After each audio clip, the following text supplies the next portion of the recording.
মাদ্রাসা থেকে দাখিল পাস করছে, এই গত 2 বছর আগের কথা বলি, যে মাদ্রাসা থেকে দাখিল পাস করছে, তুমি একটু দেখো একটা ভালো ছেলে পাওয়া যায় কি। মিথ্যা না বাবা, মিথ্যা যদি বলে আল্লাহ জবাব বন্ধ করি।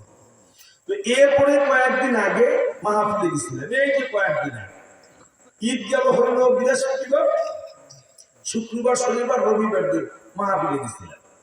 তো যাওয়ার পরে ঈশার নামাজের পরে কমপক্ষে 1 ঘন্টা আলোচনা করছে। আলোচনাটা আমার কাছে খুব সুন্দর লাগছে। তো লাগার পরে এখন ওই হুজুরের যে মসজিদের ভিতরে আসলে আমি উঠবো, আমি তার সাথে মুসাহাবা করতেছি। মুসাহাবা করার পর বললাম, হুজুর আপনার বাড়ি কোথায়? আমার বাড়ি অমুক জায়গায়।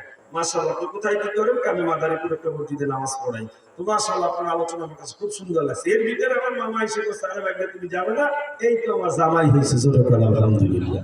তাহলে চিন্তা করেন, আমি তখন বলি যে মালিক, আমার মামার নিশ্চয়ই চিন্তা ভাবনা ছিল যে ভালো একটা ছেলের কাছে, একটা আলেমের কাছে দিবে, আল্লাহ তাআলা হাফেজ মাওলানা